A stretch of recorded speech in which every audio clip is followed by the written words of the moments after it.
Welcome to I dream. నా పేరు లుంబిని. జీవితంలో మనం ఏది చేసినా, ఎంత సంపాదించినా, అంతకు మించి ఆస్తులు ఏమైనా పోగేసినా కూడా ఎవరికైనా కావాల్సింది మానసిక ప్రశాంతత, అలాగే ఆధ్యాత్మికత వైపు చక్కటి మార్గం కావాలి. సో ఇవన్నీ మనకు తెలియచేయడానికి ఎప్పటికప్పుడు మానవతా విలువల్ని ఆయన మాటల్లో మనకు తెలియజేస్తూ, అలాగే ఆధ్యాత్మికత వైపు మన అడుగులు పడేలా చేస్తున్న ఒక మార్గదర్శి వాటి మన గెస్ట్. అనంత శక్తి ఫౌండర్ నుండి అనంత సాయికృష్ణ గారు మనతో పాటు ఉన్నారు. Let's talk to him. Hello sir, నమస్తే. నమస్తే అండి. సార్, మనం మనసులో ఏదైనా అనుకున్నా, ఏదైనా గట్టిగా అనుకున్నా జరిగిపోతుంది, యూనివర్స్ వింటుంది అని అంటారు కదా. అయితే ఆ యూనివర్స్తో కనెక్షన్ కొంతమంది ఎప్పటికప్పుడు అవును అని చెప్పేసి వాళ్ళు కొంచెం కనెక్ట్ చేసుకోగలుగుతూ ఉంటారు. కొంతమందికి అది అస్సలు పట్టనే పట్టదు. ఇంకొంతమంది అయితే ప్రకృతితో మాట్లాడుతూ ఉంటారు, దాని గురించి తెలుసుకుంటూ ఉంటారు కదా. సో ఇవన్నీ అసలు ఎలా వర్క్ అవుతాయి అండ్ యూనివర్స్తో కనెక్షన్ అనేది ఎంతవరకు మనకు 100% యూనివర్స్ అనేది మనం ఏది కోరుకుంటే దానికి సంబంధించిన రిజల్ట్ ఇవ్వడమే యూనివర్స్ యొక్క పని అండి. మనం పాజిటివ్ చేస్తున్నామా నెగిటివ్ చేస్తున్నామా అనేది యూనివర్స్ పట్టించుకోదు. నువ్వు ఏదైతే అప్పు చెప్పావో దానికి సంబంధించిన రిజల్ట్ నీకు ఇస్తానని చెప్తుంది. మనం కర్మ సిద్ధాంతం గురించి మాట్లాడుకున్నాం. ఇవన్నీ ఎలాగుంటాయంటే యూనివర్స్లోనే స్టోరేజ్ అయి ఉంటాయండి. మనకు సమయం సందర్భం వచ్చినప్పుడు వాటి యొక్క రిజల్ట్ మన ముందుకు రావడం జరుగుతుంది. కాబట్టి యూనివర్స్ అనేది ఎప్పుడు ఎలాగుంటుందంటే మనం నమ్మిన బంటు మాత్రం ఉంటుందండి. దానికి లేదు రాదు చెయ్యని అనేది ఉండదు. నువ్వు ఏదైతే అనుకుంటావో, నువ్వు ఏదైతే సంకల్పిస్తావో దానికి సంబంధించి 100% రిజల్ట్ తను యూనివర్స్ అనేది మన దగ్గరికి తీసుకురావడం జరుగుతుందండి. బట్ మనిషి ఏం చేస్తున్నాడంటే నమ్మడం లేదండి. ఇక్కడ ఏదన్నా ఒకటి బలంగా అనుకున్నాడు అనుకోండి, మనిషి దానిపైన స్టేబుల్గా నిలబడాలి. ఇప్పుడు ఎలాగుందంటే మనిషికి ఇప్పుడు ఆకలి వేస్తే ఇమీడియట్గా ఆకలి తీరిపోవాలనుకుంటాడు. ఆకలి తీరిపోవాలంటే దానికి కావాల్సింది ఏంటంటే ఫుడ్ తీసుకుంటే ఆకలి తీరిపోతుంది. సేమ్ అలాగే మనకి ఇప్పుడు ఏదన్నా డబ్బు కానీ, జాబ్ కానీ, ఆరోగ్యం కానీ ఇవన్నీ మనకి కావాలనుకున్నప్పుడు వెయిట్ చేయాలండి. మనిషి వెయిట్ చేయట్లేదు. ఇక్కడ ఈరోజు సాయంకాలం ఒక ప్రాబ్లం ఉంది, అది నైట్ లోపల క్లియర్ అయిపోవాలి, లేకపోతే రేపటి లోపు క్లియర్ అయిపోవాలని అనుకుంటున్నాడు. కానీ దీనికి మనం ఎంత చేస్తే ఈ ప్రాబ్లం వరకు వచ్చాము, మనం ఏం చేస్తే ఈ ప్రాబ్లం నుండి బయటపడతాం అనేది మనిషి ఆలోచన చేయలేకపోతున్నాడు.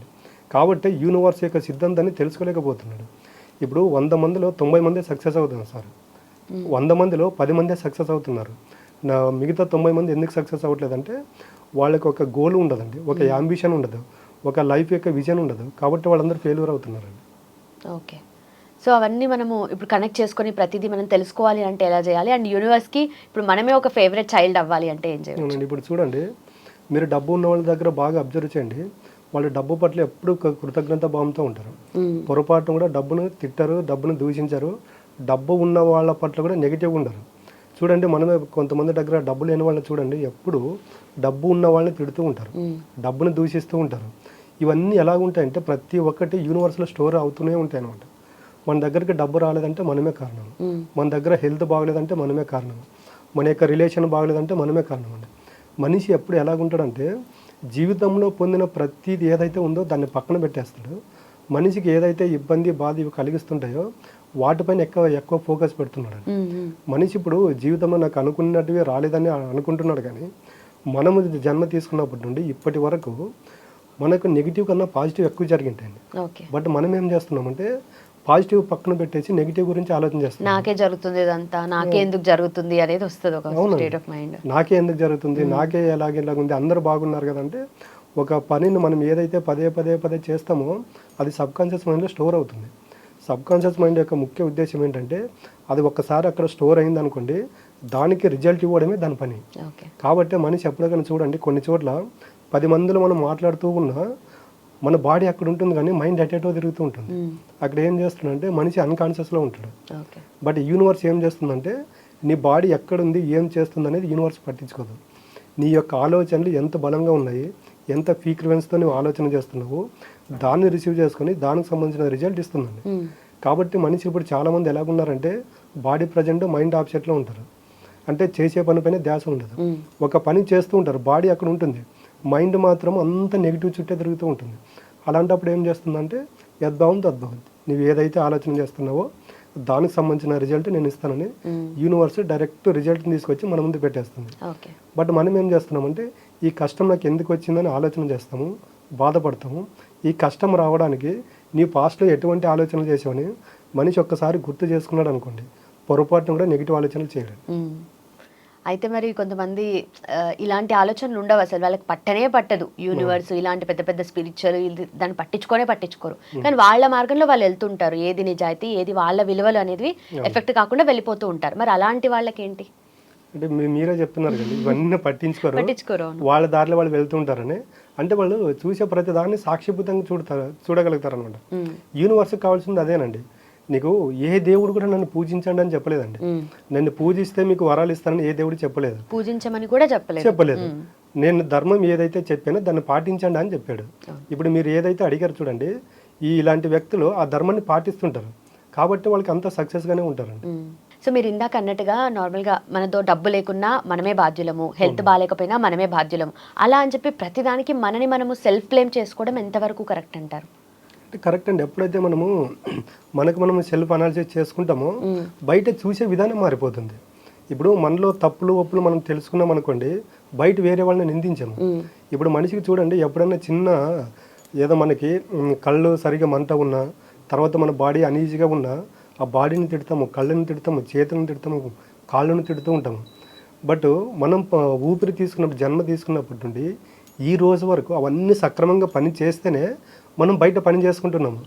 అంటే మనిషి చూడండి ఎంతసేపు ఇవి నాకు పని చేస్తున్నాయి కదా అని వాటిపైన కృతజ్ఞత భావంతో ఉండడండి. ఎప్పుడైతే నీకు కాలు చిన్న ఫ్రాక్చర్ అయిందో అప్పుడు నీకు కాలు గుర్తొస్తుంది. అంటే అది పని చేయలేకపోతే నీకు గుర్తొచ్చింది, కానీ నువ్వు జన్మ తీసుకున్నప్పటి నుంచి ఆ కాలు నీకు ఎన్ని రకాలుగా ఉపయోగపడింది అనేది గుర్తించుకోవట్లేదండి. దానికే మనిషికి చేసే ప్రతి పనికి కృతజ్ఞత భావంతో ఉండాలండి. ఈరోజు నీ దగ్గర డబ్బు లేదనుకో, డబ్బు పట్ల నువ్వు చేస్తున్న పొరపాటు ఏంటి ఒకసారి గుర్తు చేసుకోండి. ఒకసారి కూర్చోండి, రోజుకు 10 నిమిషాలు మీకు మీరు టైం కేటాయించుకోండి.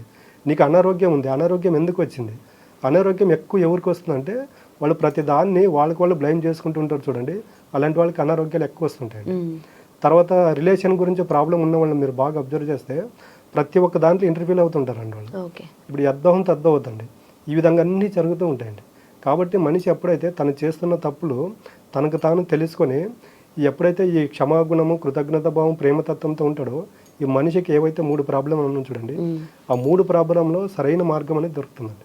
ఓకే, అంటే ఎలాగైనా మంచి రిలేషన్షిప్స్ ఉండాలి, అలాగే హెల్త్ బాగుండాలి, డబ్బు పరంగా అన్నిటి పరంగా మనం బాగుండాలి. అంటే ఇప్పుడు యూనివర్స్తో ఒక కనెక్షన్ పెంచుకుంటే మనకు అర్థమవుతుంది రేపు పొద్దున ఏమవుతుంది అండ్ మనం ఏ దారిలో వెళ్తున్నాం అనేది మనకు ఒక ఐడియా వస్తుంది కదా. సో అది మనం ఎలా డెవలప్ చేసుకోవాలంటారు? అదే చెప్పారు, రోజుకు 10 నిమిషాలు మనకు మనం టైం కేటాయించుకున్నప్పుడు ఏమవుతుందంటే రిలేషన్ పట్ల ఈరోజు నిన్న మనం ఎవరైనా తిట్టామనుకోండి, ఒక వారం ముందు, 10 రోజుల ముందు, ఒక 1 ఇయర్ ముందు వాళ్ళు మన కోసం ఏం చేశారు, వాళ్ళు మన కోసం ఎంత చేశారని ఒకసారి గుర్తు చేసుకోండి. జస్ట్ 10 నిమిషాలు అలా కూర్చొని గుర్తు చేసుకోవాలి, అనలైజ్ చేసుకోవాలి. అనలైజ్ చేసుకున్నప్పుడు ఏమవుతుందంటే అరే తప్పు నాదే కదా, వాళ్ళు ఇన్ని సంవత్సరాల నుంచి నాకు మంచిగా చేస్తున్నారు, నాకు అన్ని విషయాలుగా సపోర్ట్గా ఉన్నారు అన్నప్పుడు ఏమవుతుంటే అక్కడ పశ్చాత్తాపం అనేది మొదలవుతుంది అనమాట. ఇలా అన్ని రోజు 10 నిమిషాలు కేటాయించుకొని చేస్తున్నప్పుడు ఈ పశ్చాత్తాపం ఎప్పుడైతే మొదలవుతుందో మనిషి పరివర్తన చెందడానికి టైం దొరుకుతుంది అక్కడ. ఎప్పుడైతే పరివర్తన చెందుతాడో పశ్చాత్తాపం, పరివర్తన, ప్రాయశ్చిత్తం చేసుకోవడానికి సిద్ధంగా ఉంటాడండి. యూనివర్స్ సిద్ధాంతం ఇదేనండి. ఈ విధమైనటువంటి వ్యక్తిత్వంతో మనిషి ఉన్నాడు అనుకోండి, ఈ 3 సమస్యల్లో కూడా మనిషికి ఎటువంటి ప్రాబ్లం అనేది ఉండదండి. Okay, thank you so much sir, ధన్యవాదాలు.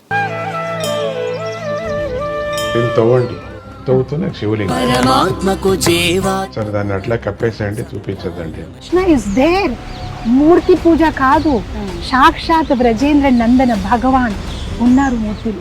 ఏమీ ఆశించకుండా ఆరాధించే వాళ్ళు కూడా ఉన్నారా ప్రభుజీ? నిజమైన భక్తి అంటే మనకు తెలియదు కాబట్టి